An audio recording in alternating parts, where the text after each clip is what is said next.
Ndiparidze shoko raMwari kubva kubhuku yaSong of Solomon chapter 8 verse 8. Song of Solomon chapter 8 verse 8. Inoti we have a little sister and she has no breasts. What shall we do for our sister in the day when she shall be spoken for?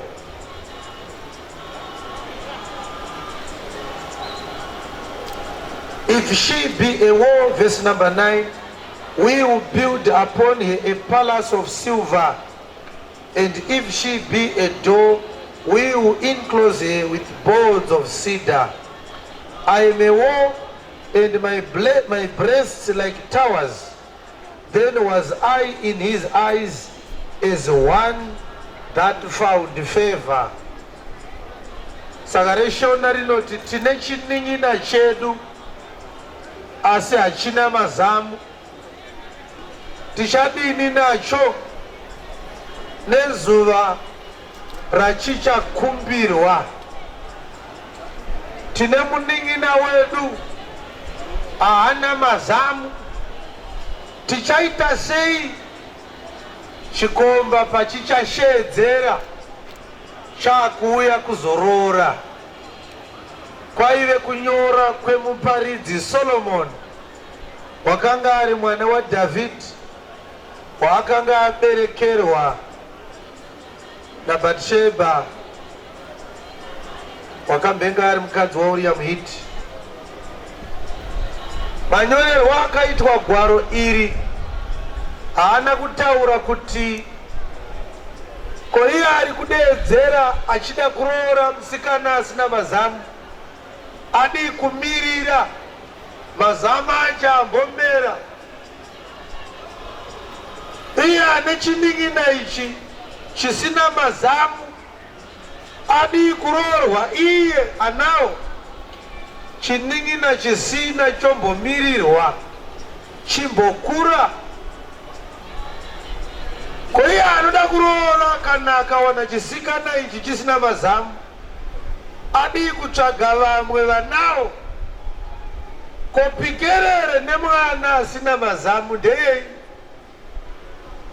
Azvimbo akanga atopedza zvikanzi dai chinin'ina ichi changa chiri madziro taivaka rusvingo rwesirivheri. Dai chinin'ina changa chiri madziro asina dhoo taigadzira mukova wemusidhari. Ndapedza ndobva atotanga dzimwe ndau. Tine chinin'ina hachina mazamu. Tichaita sei zuva rakuchauya murume wacho akushedzera? Ndauya kuzoroora, musikana aripo, chisipo mazamu.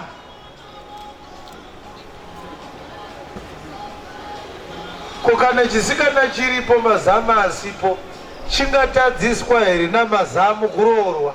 Kana zvatobvudzwa kudai zviri pachena kuti chikasvikirwa chisina mazamu haparoorwe munhu, chichasiyirwa kushayiwa mazamu.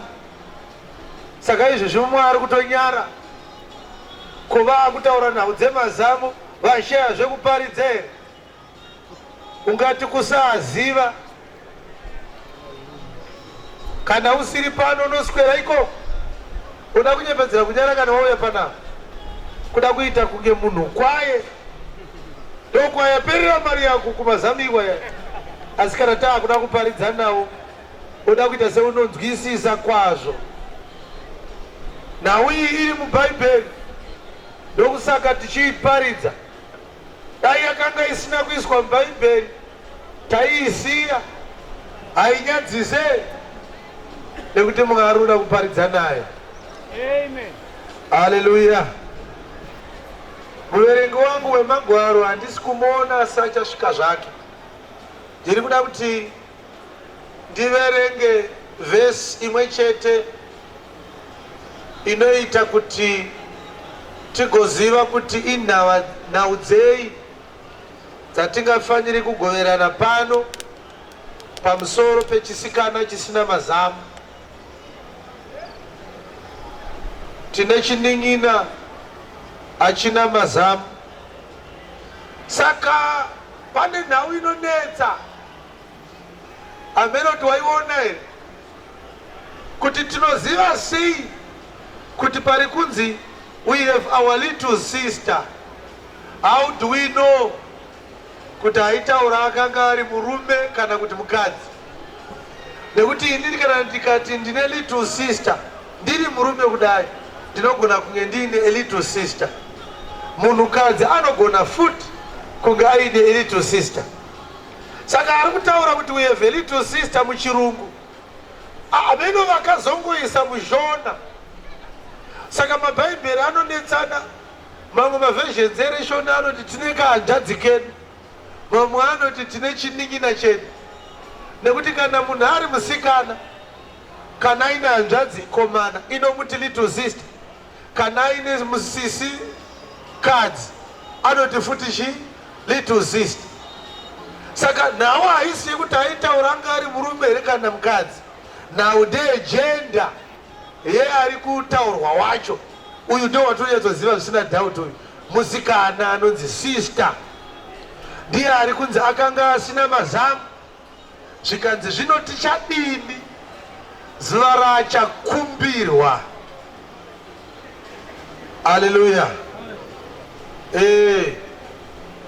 Saka ndine vhesi imwe chete yandichada kuti tigoiona, ndiyo ichatibatsira kuti nhau dziri kutaurwa ndedzei, nhau dziri kutaurwa ndedzei. Vhesi ine imwe yayo ichazobata pamberi apo. Takamboibata nezuro taiparidza vana vejoki, vana vehure, takaiparidza nezuro iyoyo. Amene kuti mazuva ano chii chiri kuitika, kuri kuuya vhangeri dziri sensitive. But Jesu akadziparidza saka indodziparidza. Haleluya. Vhesi yandichada kuti ndigoparidza ndichitanga ndaiverengesa ingatibatsire kuziva kuti chii chiri kuitika.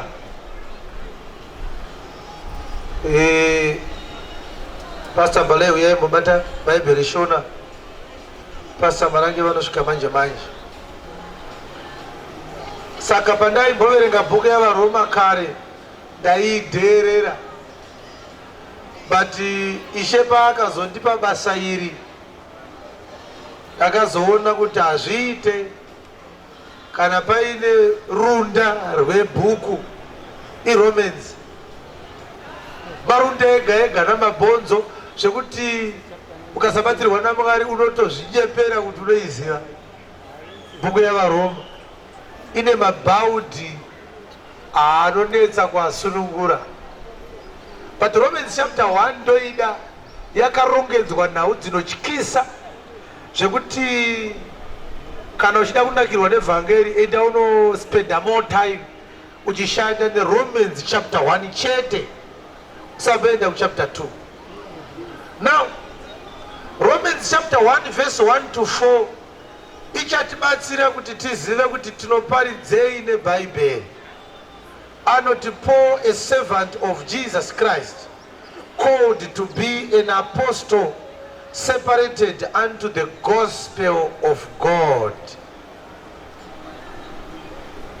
In brackets verse number 2, which he had promised afore by his prophets in the Holy Scriptures, concerning his son Jesus Christ our Lord, which was made of the seed of David according to the flesh, and declared to be the Son of God with the power according to the Spirit of holiness by the resurrection from the dead.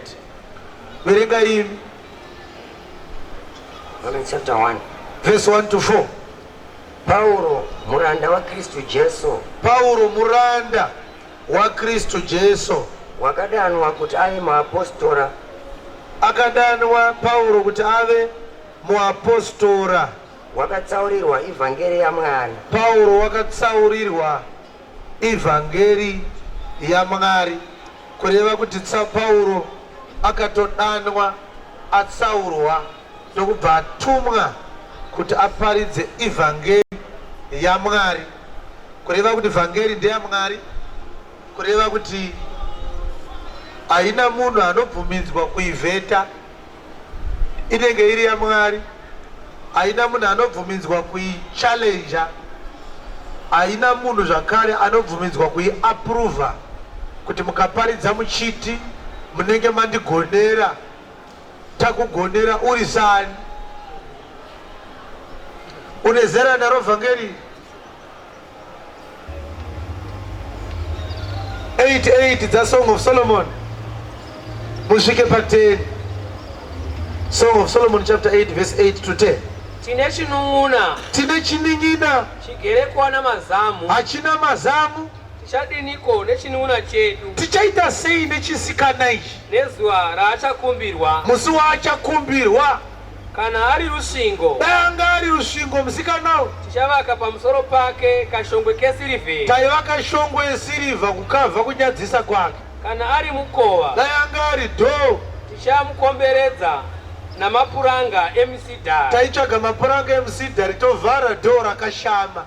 Saka hanzi kusave nemazamu kwake, akafanana neopening yepadhoo pasina dhoo racho rekuvhara. Saka hanzi dai ranga riri dhoo, taenda kuLebanon tonotaura naHiramu, toti Hiramu tipe misidhari, touya nayo togadzira dhoo tovhara. Zvino haasi shongwe, haasi dhoo. Tichaita sei musi uchadanwa chinin'ina chedu? Saka rinoti iro, what shall we do in the day that she shall be spoken for? Kureva kuti pana achauya achiti ndaakuda kuroora, obva asvika chisikana ichi hachina mazamu asi chiripo. Saka taverenga Romans chapter 1 verse 4, ndo yatiratidza kuti Jesu ndiye anoparidzwa nevhangeri. Pane mamwe vhesi akanaka zvikuru atofanira tiongorore. Ngativerengerwe verse 16. Asi verse 16 ndichada kutanga ndaiverenga nechirungu ya Romans chapter 1. Ine mashoko anoshamisa ausingafaniri kurasikirwa nawo. Ndichatangira zvangu pa verse 14. I am debtor both to the Greeks and to the barbarians, both to the wise and to the unwise. So as much as in me is, I am ready to preach the gospel to you that are at Rome also. As long as vhangeri raiswawo mandiri naMwari, ndakazvigadzirira ndikuparidzire iwe imi vagere Roma. Salutation yaPauro achinyora tsamba ikoenda kuvaRoma. Vamwe vedu havazvizive. The letter that was written to the Romans, paringa akazoti tsamba yakanyorwa Roman Catholic Church. Uyada kuchererwa ari mupenyu. Roman Catholic yanga isati yakuexista pamazuva aya. Roman Catholic yakatanga kuoperate after 600 AD, but background yekutanga kwayo yakaitika around 300 D. Mazuva ana Triton nana Titus nana Nero, maempara eRome. Kureva kuti pakapedza kunyorwa Bhaibheri kwaakusina shrine inonzi Roman Catholic Church, kwaakusina. Saka it is not only absurd and myopic, it is a serial foolishness to make such an allegation. Izwire kuti maRomans rinoreva zvinhu zviviri zvakasiyana. Number 1, rinogona kutaura a citizen of Rome. Hallelujah. Amen. Number 2, inogona kutaura one who speaks the Latin language. Kureva kuti kana uchigona kutaura chiLatin unongochitaura the Roman language.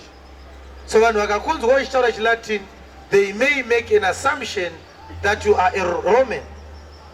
What we know is the conquest yakaitwa nana Emperor Titus, yaisave the beginning of the imperialistic agenda of the Roman kingdom. Yakanga yatangwa nana Herod the Great as early as in the 1st century BCE and not 1st century AD, because ma century aripo before Christ anenge achinzi BCE, kozoita ma centuries akazovepo after Christ ndo anonzi AD. Kureva kuti pakatongwa naHerod the Great akasvikirwa achitonga najesu paakazvarwa panyama. Akanga ane more than 40 years ari emperor or ari governor with this area yanga yakunzi the Decapolis, but I respecta kana kuti aishanda ari subordinate wa emperor Caesar Augustus. Vakanga vari emperor kuRome.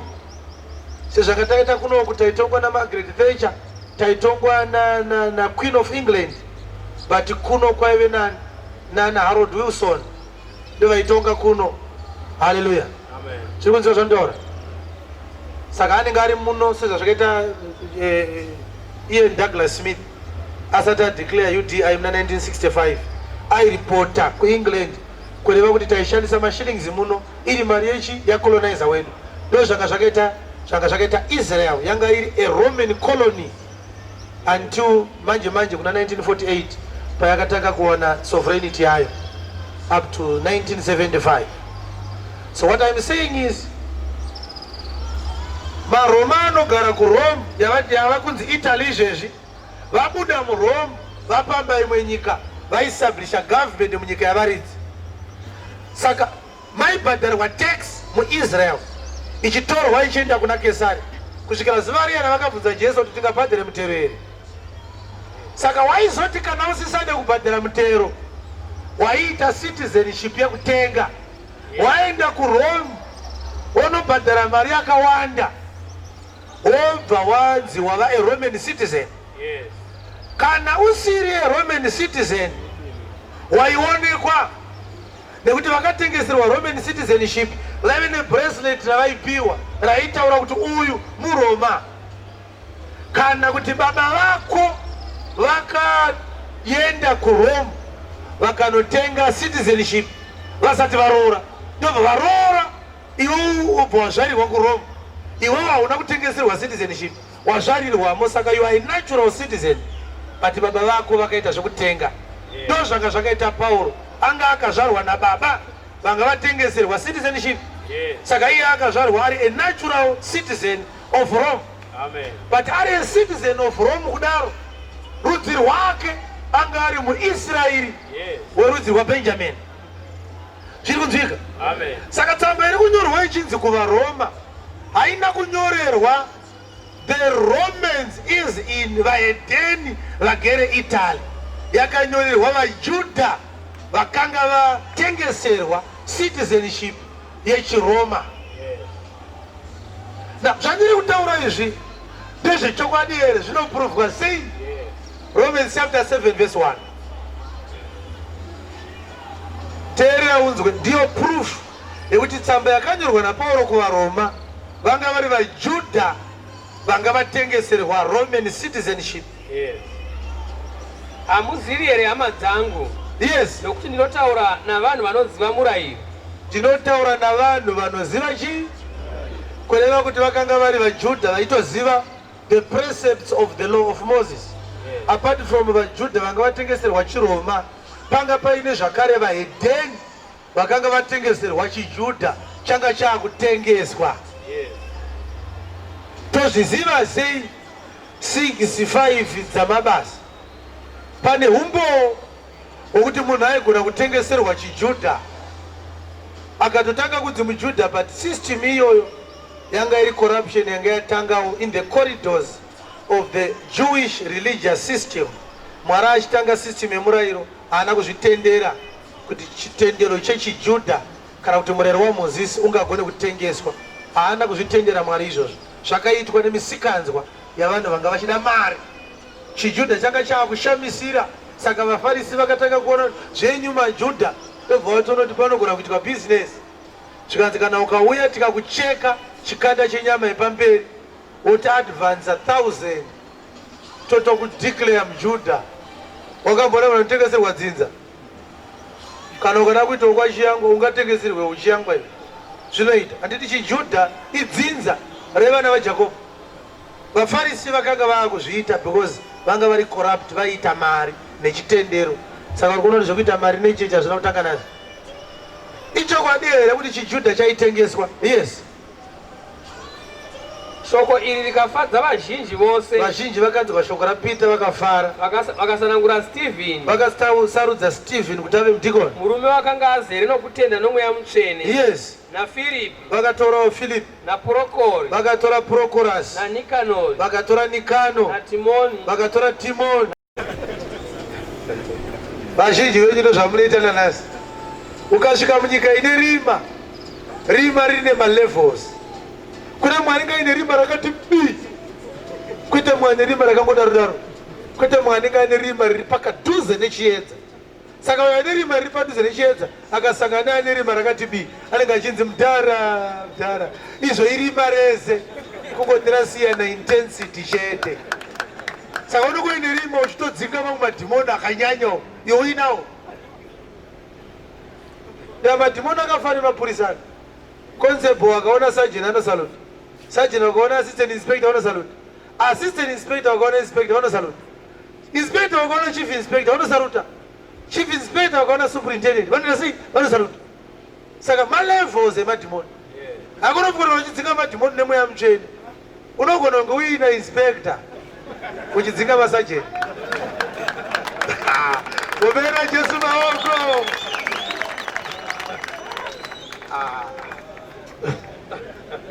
Urega uina chi? Uchidzinga machi? Masajeni. Masajeni anenge achidzingawo maconstable. Maconstable anenge achidzingawo machi? Anandinamba.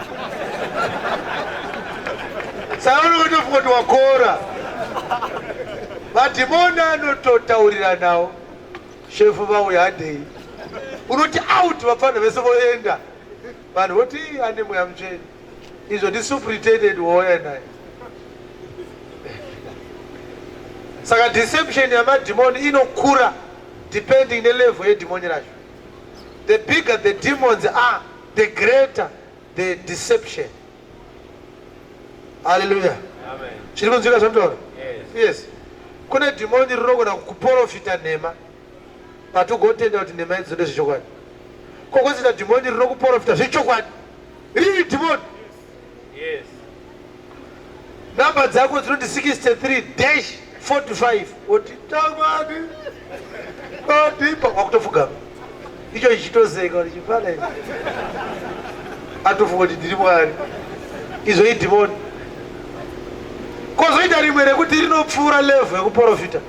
Rigobata mascriptures. Rigowabata akawanda. Vhesi yakati, vhesi yakati. Zvoti munopera maoko nekuwanda kwemavhesi. Ozoporongwa. Yes. Chiri nani chi kubikira sadza mukapu asi rakaibva nekubikira sadza mupoto rosangana nesefu neparafini. Chiri nani chipi? Saka munhu anoziva mavhesi maviri but achiziva zvaanonyatsoreva chaizvo chaizvo. Ari nani kupfuura munhu akakrema hopo but asina the right interpretation. Yes. Saka madhimoni anokota mascriptures anotori senior kupfuura ekumasowa anoti mubhaibheri munya. Isu tinoudzwa nemweya direct. Avafana. Yes.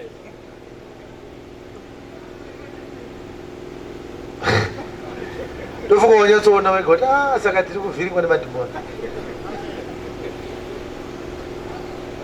Now, definition of healing is she. Healing is she. Uye mutauri, uye mutauri. Kana tichiti healing, mungati healing is she. Uye mutauri. Mutauri healing is she. Uye baba, mutauri healing is she. Healing kuponeswa. Healing kuponeswa. Antora healing chai chai. Healing chai chai. Kuita sei? Kupora panyama. Kupora panyama. Kureva kuti kana ndanga ndichirwara ndikarega kurwara ndendapora. Munhu anogona kuporera asina kumborwara. Azviite. Saka akugona kuita healing kumunhu asina kurwara. Azviite. Saka anenge asina kumborwara neanenge akamborwara akapora anenge aine blessing ndiani? Ari nani? Akamborwara.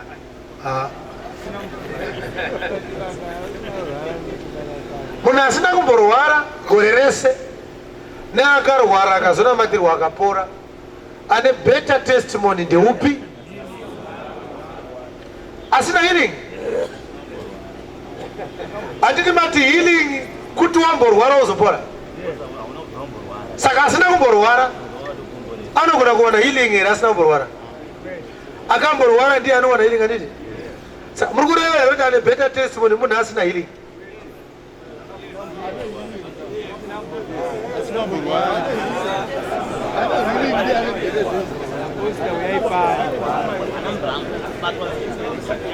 Uyai baba, uyai. Vana vachawirirana. Hanzi kwana. Munhu asina kumborwara anenge ari nani pakuti asingazoti kupora kuti. Yes. Ndinoona sekuti asina kumborwara ndiye anenge ane greater testimony, asi problem yaitika ndiyoti nyika yakajera kurwara manje. Hanzi asina kumborwara ane greater testimony. Nekuti akachengetwa naMwari, haana kupinda mudambudziko. Uye akapinda akabuda. Alright, ngatibve ipapo. Alright. Ndikakuigira nyoka kumba kwako, dai ndisina kukuigira dambudziko here. Ndikauya nenyoka ndainorambira ndosvikana mukicheni. Ndakuigira dambudziko. Ko ndikazouya ndikaitora. Saka ndikakuigira nyoka ndikazoitora ndenda kubvisira dambudziko. Ndimabvisa dambudziko ramunenge mambuya naro. Pere Yesu bawo. Azi ndenda bvisa dambudziko randenda vaita sei? Ndabhuya naro. Satani anozviita.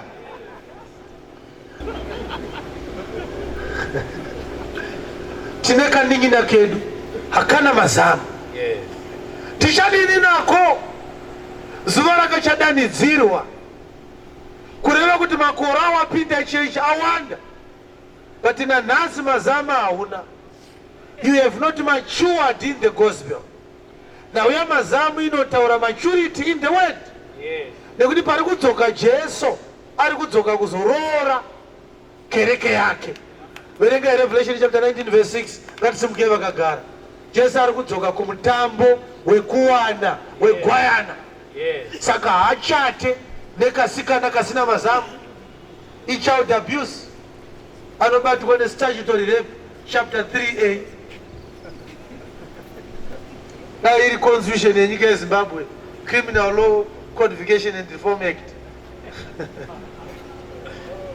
Hallelujah. Amen. Ndiri kunzwika? Yes. Nawe kunamata ise kungopinda chechi ndakatendeuka ndikabhabhatidzwa. Uri kufanira kukura pakuziva mwanakomana waMwari. Revelation 19 verse 6. Ipapo ndakanzwa senzi ravazhinji zhinji, senzi remvura zhinji, izwi remvura zhinji, senzi rekutinhira kukuru, izwi remvura rekutinyira kukuru, richiti raita haleluya, haleluya, nekuti Ishe Mwari wedu otonga, nekuti Ishe Mwari wedu wamasimba ose obata ushe. Ngatifare, ngatifarei, tifarisise, nekuti mutambo wekuroora wegwayana wasvika. Timukudze. Yes. Nokuti mutambo wokuwana wegwayana wasvika. Mwenga waro, mukadzi waro wazvigadzira, mukadzi wegwayana azvigadzira. Wakapiwa simba kuti apfeke mucheka wakanaka. Akapiwa simba rekuti apfeke gauni. Unoziva kana mukadzi achinopinda mumuchato, tatine chainoparidza vhangeri, unoona kuti hakuna muchatikadzi anozvipfekedza gauni ega. Rakakura zvokuti anoda kubatsirwa. Kuna vana tete navana mai guru navana mai nini. Vanouya vakabata makamu nemaponzi, ndo vanouya votora zigauni rake riya, mumwe obata uku, mumwe obata uku, mumwe obata uku, mumwe obata uku, mukadzi opfekedzwa. Oti harina kunyatsogara zvakanaka, ngatirudunirei apa, rinenge ranyanya kuti dumbu rake mbambamba. Ngatidzorei chibatai nekuku.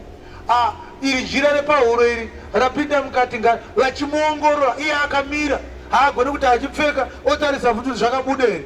Kune vane vachiongorora zvese izvozvo. Bvudzi rake rakamirwa kusaiti kusiriko, dzosera rimwe bvudzi kumashure. Isai necklace yake muhuro, chiisai chikrauni mumusoro. Gogo iyi ine madhaka ngaipukutwe, kune vanomupfekedza. Saka zvanzi ngatifarei, tifarisise, timukudze, nekuti mutambo wekuroora wegwayana wasvika. Mwenga waro wazvigadzira.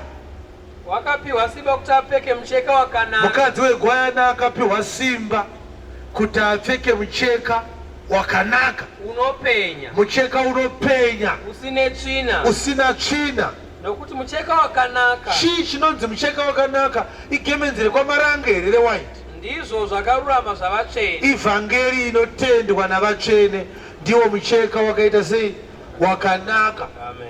Kureva kuti mukadzi uyu unofanira kukura mushoko raMwari. Saka haugone kuzviparidzira wega shoko raMwari, nekuti hakuna mwenga anozvipfekedza nguo yemutambo wokuwana.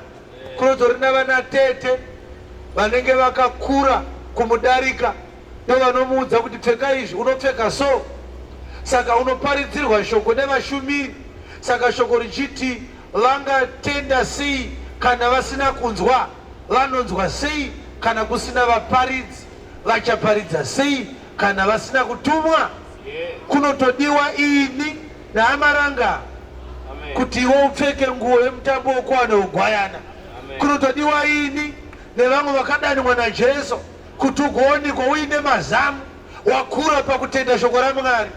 Musi waunotendeuka ukafa musi iwoyo haupinde denga ndokutaurira. Kana wakaparidzirwa vhangeri nevesadza kuti munhu akufa anotendeutswa akapona, sorry, hakuna vhangeri yakadaro. Hakuna vhangeri yakadaro. Chisikana ichi chiri chisikana kudaro hachisi kuroorwa nekuti chisikana bedzi, chinotomera mazamu, chinotofanira kukura. Chikasvikirwa chiri chisikana chisina mazamu, zviri kutonzi tichadii, kureva kuti muchati achavava murume wakasikana. Tingaroore munhu akadai chirudzi haana mazamu. You need to mature in the word. But maturity begins at birth. Hakuna anokura asina kuzvarwa. Saka unotanga wazvarwa patsva. Usangouya chete kuzonzwa shoko raMwari. Haukure nekunzwa shoko, unokura nekutanga watendeuka. Wanga uri kuheresi nanhasi uchiriko. No matter how much hours or how many hours you devote and commit to coming here and hearing the word of God, you are just killing your time. The word that I am preaching to you now, it must convict you unto repentance. Amen. The starting point is repentance. Kutotendeuka, wobhabhatidzwa, wogamuchidzwa mweya mutsvene. Haugamuchire wega mweya mutsvene, usanyeperwa. Unototurikwa maoko nemushumiri akuparidzira kana akapuwa basa iroro. Wogamuchira mweya mutsvene. Hakuna akagamuchira mweya mutsvene ega. Dai zvaita, dai Peter asina kuenda kumba kwaKoniriyo, akatumirwa vanhu Peter, asi Koniriyo akanga atoonana nengirozi, akatonzi zvipo zvako neminamato yako zvasvika kuna Mwari sechirangaridzo. Haana kunzi nengirozi receive Holy Spirit.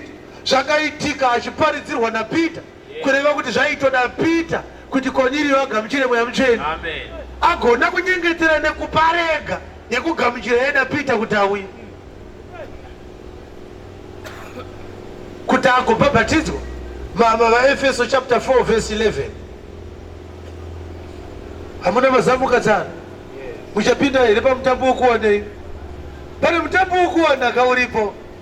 Uri kuchemwa neanochema. Ariko musikana ariko. Chechi dziriko vadikani. Chechi hadzisi dzenhamo. Pinda parodhi inobva pambudzi apa ichienda kuchitungwiza. Masowe ega ega. Pinda mumahotera. Enda kuHarare Polytechnical College, machechi ega ega vakatutirana vakazara. Machechi ari kukwikwidzana kutenga mastenzi necorruption. Kukanzu muGlenville vanenge vakaungana kunge masvosve. Methodist ine chichechi apo, Anglican ine chichechi apo, AFM ine chichechi apo, Zion ine chichechi apo. Kana dzatanga chechi kuitirana noise, vane PA system hombe ndo vanopinda service musi iwoyo vachikwikwidzana. Zvisikana zvokutamba nazvo zvakawanda zviripo. Dambudziko remurume ari kuuya kuzorora harisi remusikana, idambudziko raane mazamu. Ndichawana here ane mazamu wekuroora musi wandiri kuuya? Ndichawana here chechi yakura pakuziva mwanakomana? Ndichawana here mutendi akadzidziswa remwanakomana chete risina kudirwa mvura? Vasikana havasive navo, havapere. Izvi unozviita wani panyama chaipo. Penati kosei usina mukadzi unonzi waiti ndichiri kutsvaga amai asati amuwana. kwaingane zvinotanga tiri kunhamo vasikana vanga vakawanda vachitamba ngoma panhamo wakashaya siwe kuroora nonzwa achiti hapana amai iva mafoni make mune vasikana hopo vaanototi shamwari dzangu pashamwari dzake dzese hapana waanogona kuroora ari kutsvaga musikana yakazara kuwadzana vasikana vari kutoenda mumagomo vachikumbira kuti mwari ndipei murume muine mumwe mukomana mukuwadzana imomo ari kuti mwari ndipeiwo mukadzi ndiri kumushaya saka haisi nhauya akapfeka sketi haisi nhauya anezwi nete kana akatsvuka kana akakora inhau yemukadzi chaiye pane zvaari kutsvaga zvaari kushaya. He is seeing women, he is not seeing a wife in you. So Jesus is not looking for a church, he is looking for the gospel of the kingdom. Amen. It shall be preached unto all nations, for a witness unto all nations, and then the end will come. Ephesians chapter 4 verse 11 inotipa musoro pekukura. Takaparidzirwa vhangeri yenhema vadikani, takadzuka ngopupura kuti Jesu ndiye Ishe, uchitenda nemwoyo wako denga unotopinda. Kunyepa kutenda ndiyo starting point. Panodiwa maturity in the word of God. Amen. Wakura unoziva mwana komana zvakadi ezvine mwana musikana Lorraine ari grade 2 ukauya kumba kwangu izvezvo kada kuroora ndokutema nedemo nda kuroora unopeka washaya mukadzi wokuroora ndamuna achibva kuchikoro kwavo mwoyo wangu mwoyo wako nokuisa demo mumusoro but ndinotozviziva kuti rimwe gora achaita sei acharoorwa haasi mukadzi here but anoroorwa here chii chinomutadzisa haana mazamu even ndikapuhwa mari yakawanda ndikaita stupid ndikarodza mwana hurumende inondivharira vaabhusa mwana kune vamwe vabereki vanotengesa vana kana vakapuhwa mari nezvigevenga kune vamwe vasina maethics vasina dignity vanongoti chero yauya mari hazvina basa kuti zvakamira sei. Hurumende inokusunga ukarodza mwana ari underage unovharirwa. Hurumende chaiyo yakatoisa inonzi underage zvekuti ukati kumusikana we15 years ndokuda even akaramba akakumhangarira unosungwa futi kutaurira mwana we15 years kuti ndokuda it's a crime. Kandi achingotamba zvangu hatitambe nemutoi iwoyo uya kuno unozodzidzisa vamwe vamukati kuti varume kana mukada kutambaka musataurire mwana ari underage kuti unomuda imhosva. Saka nyika ichizviita iri kushandiswa naMwari kuti iparidze nhau dzemweya kuti panouya Jesu kuzowana anofanira kuwana mukadzi ava machuwa zvekugona kunzi anganzi mudzimai wake anenge ari fully developed anoappreciate the love of the husband. Yoti kana ari mwana ari grade 2 haagone kuronga zvekutenga stand nemurume wake, anenge achitsvaga zvemaswiti nemazepe. Saka ukaona murume anongotakura mazepe manherega ega isaide kuti ane mhosva yakapara ari kugara nemwana. Ndosaka uchiona kana uchipinda muprayer hautsvage zveumambo, unongotsvaga mazepe kuna Mwari. Mwari ndipei stand, Mwari ndipei motokari. Uri mucheche malolipopa uri kutsvaga. Amen. Ukanyatsive fully developed unoziva kuti kana ndine zvekudya nezvekufuka ndichatenda Mwari naizvozvo. Chokwadi. Unenge uine magenuine mature issues naMwari. Yes. Uri mucheche kaiwe ndosaka uchiitirwa judgment night haiitirwe vakura judgment night, inoitirwa vacheche. Hakuna akura anofamba nekagubhu kemafuta muhomwe kunyepa, inhau dzevacheche. Chokwadi. Vamwe vazhinji vacho havasombori vacheche, vanotori vakafa. Ndaanenge ari mucheche ndaanenge atombozvarwa.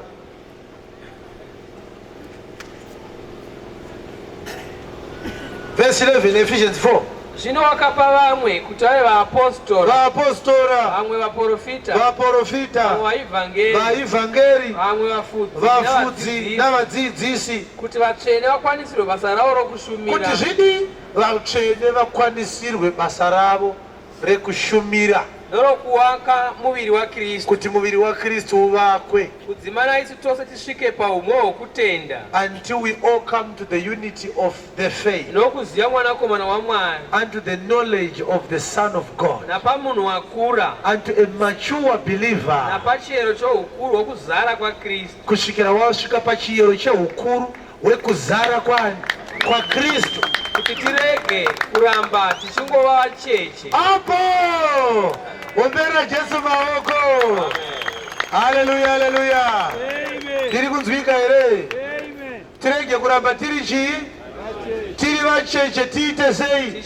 Tichizununguswa nokudzingwa nemhepo ipi neipi. Tichingovhuvwa nemhepo ipi neipi. Nokudzidzisa nokunyengera kwavanhu. Nedhoktrini yavanhu vanonyengera. Namano. Kuti vatsauswe nokunyengera. Saka vanotsauswa ndevanenge vasati vaita sei? Vakura. Saka kuchema kwa Solomoni kwaive kuchema kwa Kristu. Kereke ngaikure. Endai pavaKorinte wekutanga chapter 3 verse 1. Inzwai vamwe vacheche vari kuchemedza Pauro. Ini hama dzangu. Yes. Ndakanga ndisingagone kutaura nemi sokuno mweya. Handina kutaura nemi ndichitaura zvinhu zvemweya. Asi sokuno venyama. Ndaitaura kunge ndinotaura nyaya dzebhora redynamos. Sokuna vacheche muna Kristu. Ndiri kutaura sendinotaura navacheche muna Kristu. Ndakakupai mukaka munwe. Ndakakupai mukaka munwe. Handina kukupai zvokudya. Nokuti vakanga musingagone kudya nazvino hamugoni. Saka mushumiri zvaanoita anobika poto dzake dzaanenge azarurirwa naKristu dzevhangeri. Ochigara pasi oona kuti ndiani angateerere vhangeri. Oona kuti vana vachiri kufona vachida kumushandirwa. Ndikazotanga kuvataurira nhau dzimwe dzakadai hapana anodzinzwa. Vachiri kuda nhau dzekutanga kuvaudza kuti murero wakaguma. They are fundamental foundational elements of the gospel. Zvekuti hatifanire kuramba tichitaura tisabata rakapera tiri muNew Testament. Inhau dziri kutaudzwa vanhu nekuti havasati vaita sei vakura. Saka mushumiri anonzi Pauro ari kushandiswa naKristu kuti acheme kuramba kukura kuri kuita chechi. Haichagona kudzidziswa vhangeri hobvu yaKristu. Vari kuda kupiwa mukaka. Vari kuita sei kove paKorinde? Nokuti muchiri venyama. Yes. Nokuti zvapachine godo pakati penyu. Muri kuita godo negakava. Muri kuita gakava. Hamusi venyama muchova nomutowa vanhu here. Muri venyama hamusi kuita sevanotenda.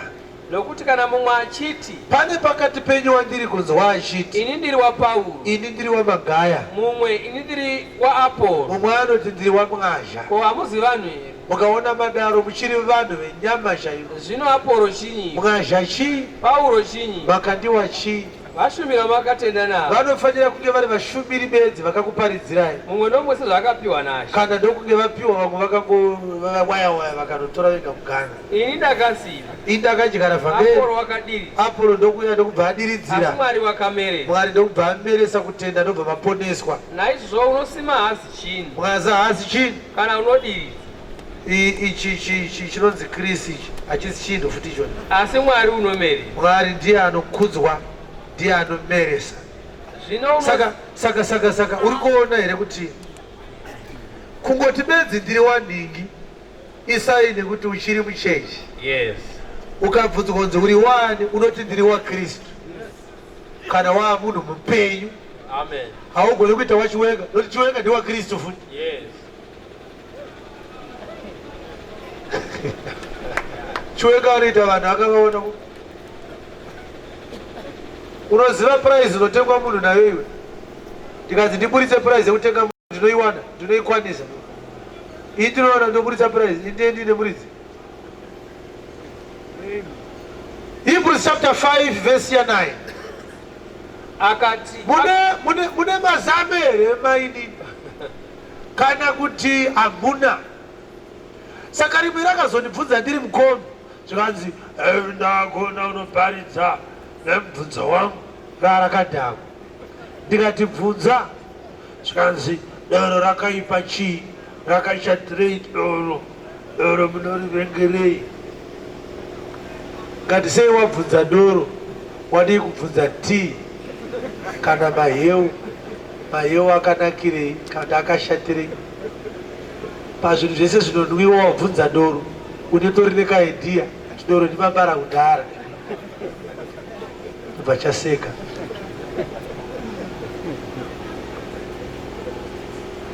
Ndobva ndazomuti ini ndisati ndakupinjurai mbondipinjurawo rakanakirei doro zvanzi hapana. Ndikati ndo chekutanga charakashatira ichocho chekuti harina charakanakira. Mukaita usiku wese uchidutira chiri chisina chachakanakira. Ini ndikanoma maheu ndenda toguta. Saka maheu akanakira kuguta doro harina. Kungorova mari bedzi 20 rita yemasesi mari yaenda hapana charakanakira. Ndo chinja kutanga charakashatira icho chekuti harina charakanakira.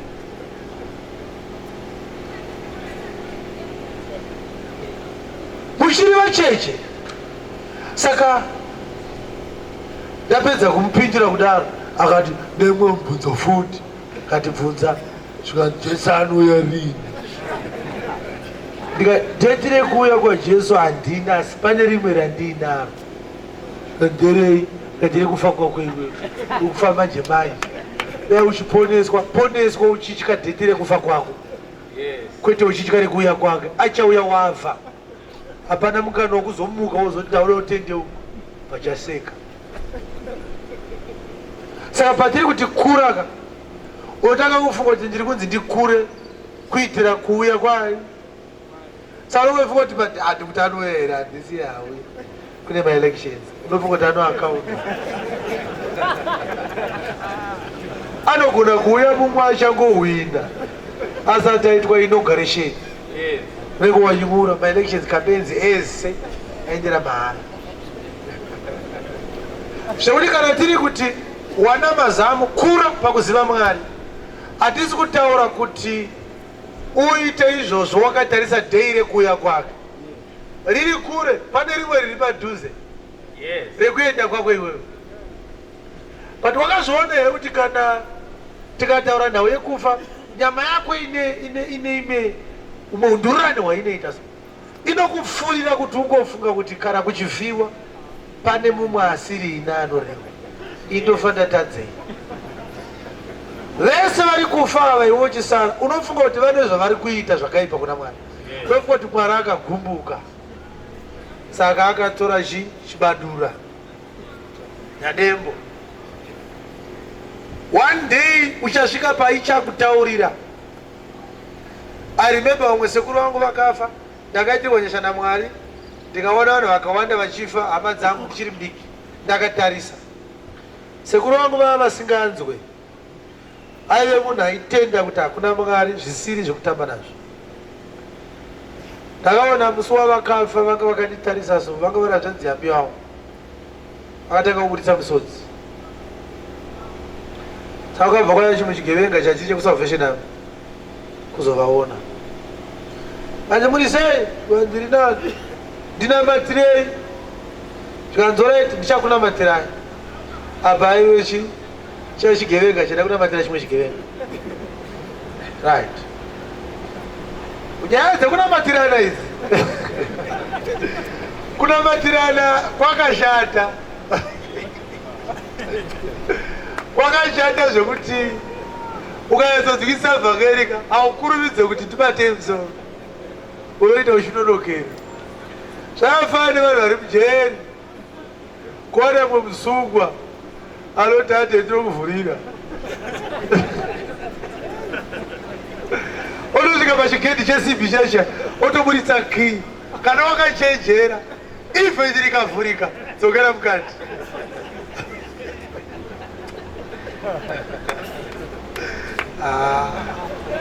Basi rikatovhurika rikaonekwa kuti ravhurika uripo wapinda mamwe mahwana asikaite zvoti kutogara mukati ukaona mumwe muzungu aida unokuvhurira ita handini rega itifire muno. Hakune vanobvumidzwa kuvhurira musungu kana mapepa anyatsofamba zvakanaka achiti musungu angaite sei zvake ngavhurirwe. Kwete chimwe chiri mukaki shote rekaki so shoti yo yandinokuvhurira unofanya kuramba wakagara ozi mukabatwa muri muyadhi muya ravhurika uchadhindwa zvekuti uchazvidemba. Saka vanhu vari kuda kunamatira usununguru hava ndana gumbura vane zvimashoti zvekaki but ane kii akaenda sei yaakabata anzi anditine sei zvekuti musi waari kudzoka unotori nemhosva mbiri yekumbopinda yakakupinza mujeri neyekuburidzwa nemumwe musungwa.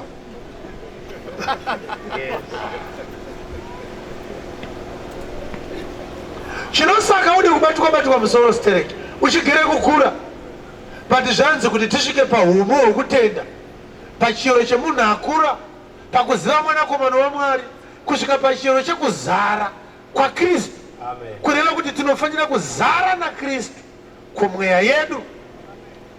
Ndo zviri kutaurwa naSolomoni. Kurai asikana vamudiki, kurai vamukuru, kurai. Don't come here for entertainment. Zvekuti vanhu vanouya panapa anashava vachiri pano kana maasiriasi nenhau dzekukura hamuombere nhau yakaya yemashanga dzavanotaura dzidzi. Unonge uchiziva kuti uri kuona kuti ukaparidzirwa chokwadi ukachitenda unoita one step pamberi pakukura. Kobva kwauya chi, kobva kwaya guti kana makandiwo kana chingando oparidza marabu woita 2 steps kumashure. Chiwenga auya woita 1 step. Alright, aushandisa mabhokisi aya. Chiwenga akauya okupinza muvhangeri wobva watenda wa 1 step in maturity. Kobva kwaya Mparinga okukaringa nenyingambo dzake dzedzi wobva waita 2 steps kumashure. Chiwenga auya okuparidzira chokwadi woita 1 step pamberi. Uri kuona kuti watawo kumashure pane paungori nezuro. Mparinga wouya okukaringa zvakare mangwana acho woita 2 steps kumashure. Chiwenga wouya woita 1 step. Zvekuti even shoko uchiridzwa uri kuita retrogressive development in the word of God. Amen. Because paungaparidzirwa nechiwenga ukaita 1 step kwakazoya matema akataura zvemabhisho ukaita 2 steps kumashure. Chiwenga ndobva azoya matema aenda ndobva waita sei waita 1 step. Watova 1 step behind paunga uri nezuro. Kobva kwauya ndichamboyera otanga kutaura nhau dzekuti vakadzi avaparidze muchechi woita 2 steps behind. Chiwenga ouya woita 1 step. Wobva wazoenda kwaEllen White kusingabvunzo kuombera hanzi zvine madhimoni woita 2 steps kumashure. Chiwenga ouya woita 1 step. Watanga uri up. After 1 year chiwenga achiparidza waakuno ukuita 1 step forward 2 steps behind. Yes. Saka kuzeya. Saka uchiona wakurumidza kudonda wazeya kwenguva yakareba. Ukaramba uchizeya unoita dzungu. Kana wauya ukatoda kuponeswa chigarisika muvhangeri. Amen. Don't walk away. Increase in knowledge. Zvawakadzidza nezuro ngazviuye zvichiskotutsirwa nezvauri kudzidza nhasi.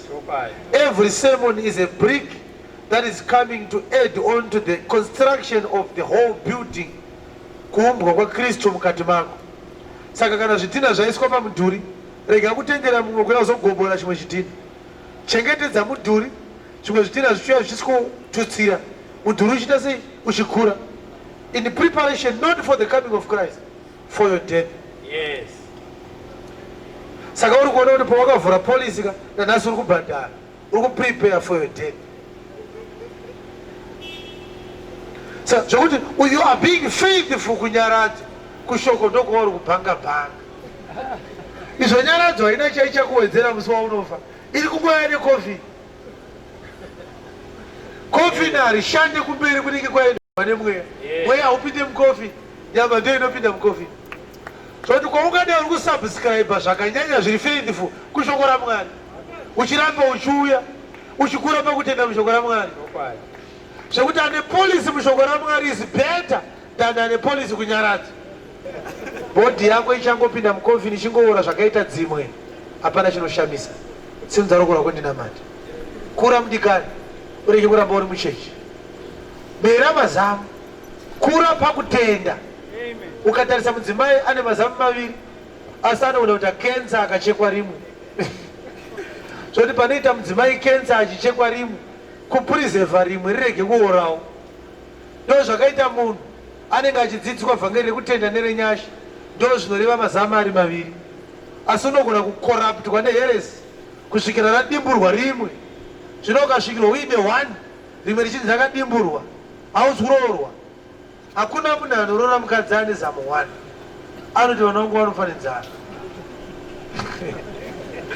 angatozodimburwa kana atomboita vana vaavese, kuti hapana kwanichamisi zvangoitikawo.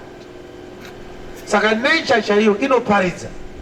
Kune vakabve vaamera mazama akazoita kenza, ukabvunza kenza unonzwa ichiti musadye zvakati nezvakati.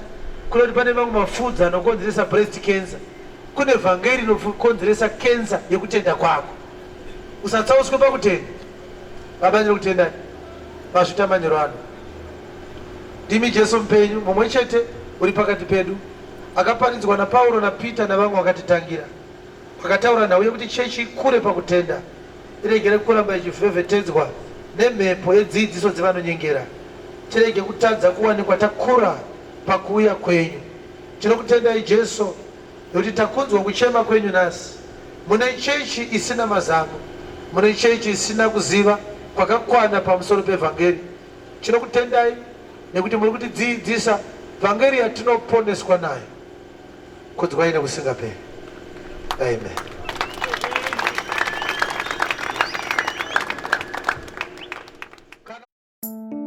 First John chapter 4 verse 19. We love you because